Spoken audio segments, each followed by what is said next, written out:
പച്ചമരത്തെ മനുഷ്യർ ആരാധിക്കും. പച്ചമരത്തെ ആരാധിക്കുന്ന മനുഷ്യന്മാർ ഈ മംഗലാപുരം കാസർഗോഡ് റോട്ടിൽ കാണാം. ഇവിടുന്ന് അങ്ങോട്ട് പോകുമ്പോ റൈറ്റ് സൈഡില് അല്ലേ, അവിടുന്ന് ഇങ്ങോട്ട് വരുമ്പോ പിന്നെ ഞാൻ പറയണ്ടല്ലോ, അങ്ങനെ പച്ചമരത്തെ പോലും ആരാധിക്കുന്ന മനുഷ്യന്മാർ. ഇതൊക്കെ കറാമത്തിന്റെ പേരിലുണ്ടായത്. ഇനി എന്താണ്? ഇന്നമൽ മുഅ്മിനൂന അല്ലദീന ഇദാ ദുക്കിറല്ലാഹു വജിലത് ഖുലൂബുഹും. അല്ലാഹനെ പറ്റി പറയുമ്പോൾ ഹൃദയം പേടിക്കുക. പക്ഷെ ആളുകൾക്ക് ഇന്ന് തങ്ങളുടെ ശാപം, ഇന്ന് ദർഗയിലെ ശാപം, ആളുകൾ പറയും അയാൾക്ക് അങ്ങനെ ഉണ്ടായത് കൊണ്ടാണ്, ആ ദർഗനെ കുറ്റം പറഞ്ഞിട്ടാണ്, ഈ ദർഗനെ കുറ്റം പറഞ്ഞിട്ടാണ് എന്ന്. സിയമക്കാമിന്റെ പരിസരത്ത് എന്ന് ഞാൻ പ്രസംഗിച്ചു. അതിന്റെ 2-3 ആഴ്ച കഴിഞ്ഞ് എനിക്കൊരു ആക്സിഡന്റ് ഉണ്ടായി. 2 പല്ല് പൊട്ടിപ്പോയി. അപ്പൊ അവിടുത്തെ സുന്നികളെ പ്രചരിപ്പിച്ചുകൊണ്ട് ഇത് സിഎം വലിയുള്ളതിനെ കുറ്റം പറഞ്ഞിട്ടാണ്. ഞാൻ പിറ്റേന്ന് തന്നെ പല്ലില്ലാതെ പ്രസംഗിക്കാൻ ചെന്നു അവിടെ. എന്നിട്ട് ഞാൻ പറഞ്ഞു, മുഹമ്മദ് നബി സല്ലല്ലാഹു അലൈഹി വസല്ലം ഉഹദിൽ 2 പല്ല് പൊട്ടിപ്പോയത് ഏത് അബൂജഹലിനെ കുറ്റം പറഞ്ഞിട്ടാ? മനുഷ്യന്മാരെ ചിന്തിക്കണ്ടേ? റസൂലുള്ളാഹിന്റെ 2 പല്ലാ കൊഴിഞ്ഞത്, അതാരെ കുറ്റം പറഞ്ഞിട്ടാ? ഇബ്രാഹിം നബിയെ വിളിച്ച് പ്രാർത്ഥിക്കരുത് എന്ന് പറഞ്ഞിട്ടാണ് ഇവർ പറയില്ലേ? അതിനല്ലേ ഉഹദുണ്ടായത്? ഉഹദുണ്ടായത് അതിനല്ലേ? അതുകൊണ്ട് ബുഖാരി റിപ്പോർട്ട് ചെയ്ത് മക്കം പത്തൈൻ്റെ കാബാലയത്തിലേക്ക് കയറാൻ സാബിയൊക്കെ നബി നിൽക്കട്ടെ, അതിനുള്ളിൽ പ്രതിമകളുടെ അടുത്ത് പുറത്തേക്കിട്ട് ആ ഇട്ട കൂട്ടത്തിൽ ഇബ്രാഹിം നബിയുടെ ഇസ്മായിൽ നബിന്റെയും പ്രതിമ ഉണ്ടായി. അവർ റസൂലുള്ളാഹിന്റെ വല്യ ഇബ്രാഹിം നബിനെ കുറ്റം പറഞ്ഞിട്ടാ? നാബിന്റെ വല്യ അതുകൊണ്ടാന്ന് വെച്ചോ, നമുക്ക് എന്താ പ്രശ്നം? അതിലത്രേ ഉള്ളൂ. അതുകൊണ്ട് നന്നായിട്ട് മനസ്സിലാക്കുക, അള്ളാഹുവിന്റെ സഹാബത്തിനില്ലാത്തൊരു സ്ഥാനം. ലോകം കണ്ട ഏറ്റവും വലിയ ഔലിയാക്കൾ സഹാബികളാണ്. നിങ്ങൾ ആരെങ്കിലും കണ്ടിട്ടോ? മുജാഹിദുകള് കേരളത്തിൽ വന്നിട്ട് 921 അല്ലെങ്കിൽ നമ്മുടെ ഇവിടെയൊക്കെ വന്നിട്ട് കുറഞ്ഞ കാലമായിട്ടല്ലേ ഉള്ളൂ, അല്ലേ? വളരെ പഴക്കമുള്ള ഇവിടുത്തെ സുന്നീസാണെന്നാണ് ഇവർ പറയാ. അത് നമ്മൾ വാദത്തിന് അവർക്ക് സമ്മതിച്ചു കൊടുക്കുക. എന്നാ കൂട്ടരെ, റസൂലുള്ളാഹിന്റെ സഹാബത്ത്, ഇപ്പൊ ഉമർ ബിൻ ഖത്താബ് റളിയല്ലാഹു അൻഹു വലിയ ഔലിയല്ലേ? അതെ. അദ്ദേഹത്തിന് മറിഞ്ഞ കാര്യം കാണാനുള്ള കഴിവുണ്ടോ? നമ്മൾ പറയുന്നെന്താ?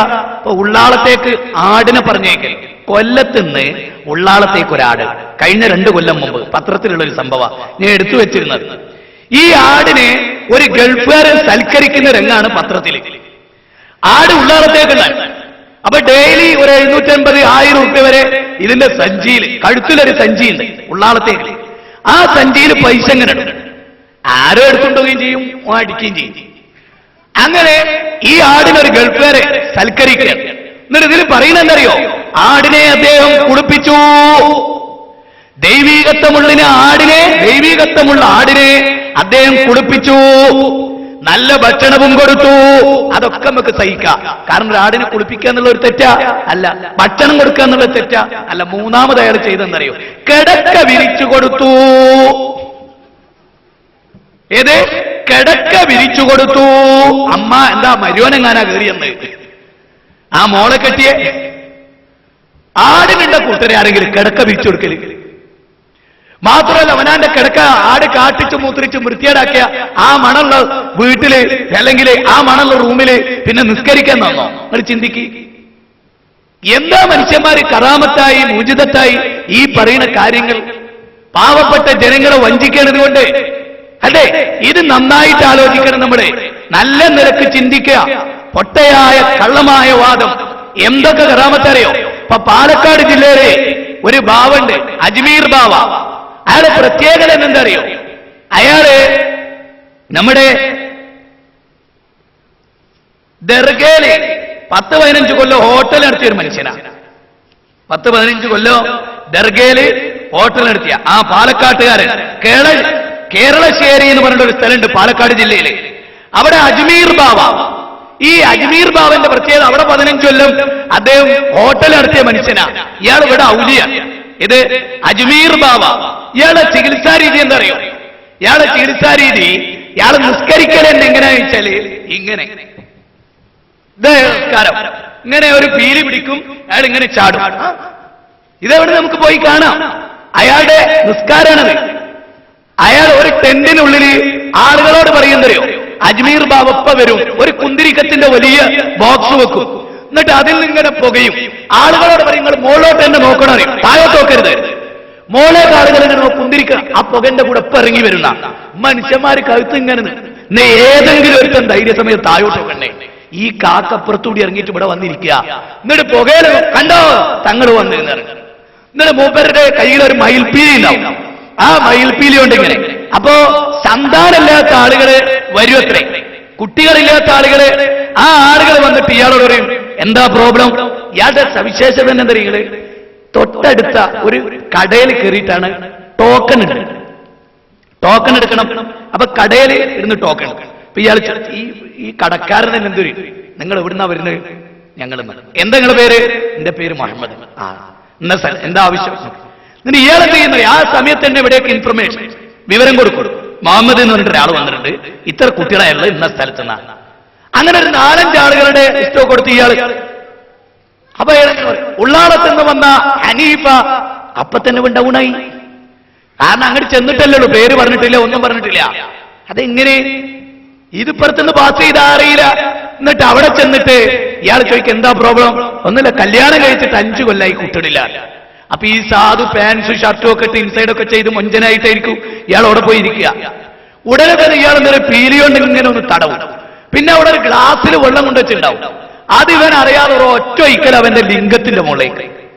നിങ്ങൾ ചിന്തിക്കണം, ഇവന്റെ ലിംഗത്തിന്റെ നേരെ എന്നിട്ടൊരു ഒറ്റ ഒഴിക്കൽ.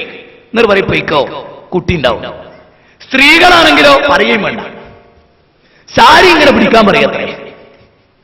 എന്നിട്ട് അതിലേക്ക് അത് ഗർഭപാത്രത്തിലെത്തുന്ന ഇത് ഇന്നും നടക്കണേണ് ഇവിടെ. ഈ രൂപത്തിലാണ് കൂട്ടരെ കറാമങ്ങൾ. നോക്ക്, മഹാനായ ഖലീലുല്ലാഹി ഇബ്രാഹിം നബി അലൈഹി സ്വലാത്തു വസ്സലാം അള്ളാന്റെ കൂട്ടുകാരൻ എന്ന് വിശേഷിപ്പിക്കപ്പെട്ട ഈ സമൂഹത്തെ മോചിപ്പിക്കാൻ ഇനി ഒരാൾ വരുമോ? ഇനി ഒരു നബി വരാനുണ്ടോ? ഇനി ഒരു വേദഗ്രന്ഥം ഇറങ്ങാനുണ്ടോ? ഇത് മനസ്സിലാക്കിയ മുജാഹിദുകളല്ലാതെ ഈ ഉള്ളാളത്തെ പാവപ്പെട്ട സുന്നികളെ രക്ഷിച്ച് സ്വർഗത്തിന്റെ പാതയിലേക്ക് കൊണ്ടുവരാൻ ഇനി ഒരു നബി വരുമോ? എന്നിട്ട് എന്തിനാ ഞങ്ങൾ വെറുതെ ഇരിക്കണേ? അള്ളാഹു നിങ്ങൾക്ക് പൈസ തന്നിട്ടില്ലേ? ആരോഗ്യം തന്നിട്ടില്ലേ? സമ്പത്ത് തന്നിട്ടില്ലേ? സർക്കാർ പിടിപാട് തന്നിട്ടില്ലേ? എത്ര പ്രദേശത്ത് തൗഹീദിന്റെ പ്രസംഗം മുടങ്ങി കിടക്കുന്നു? സത്യമല്ലേ അത്? ആര് വരും ഇത് നടത്താൻ? ഈ പാവപ്പെട്ട സുന്നികളോട് നിങ്ങൾക്ക് സ്നേഹമുണ്ടോ? ഒരു സുന്നി മരിക്കുമ്പോ കരയാൻ കഴിയോ? ഒരു ഹിന്ദു മരിച്ചു പോകുമ്പോ അയൽവാസി മരിക്കുമ്പോ കരയാൻ പറ്റുമോ? പ്രിയപ്പെട്ട ബാലേട്ടൻ നാളെ നരകത്തിലേക്കാ പോണത്.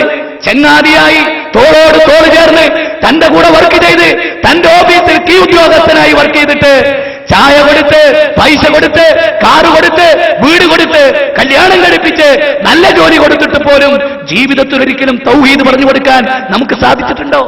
ആര് വരും ഇത് പറയാൻ?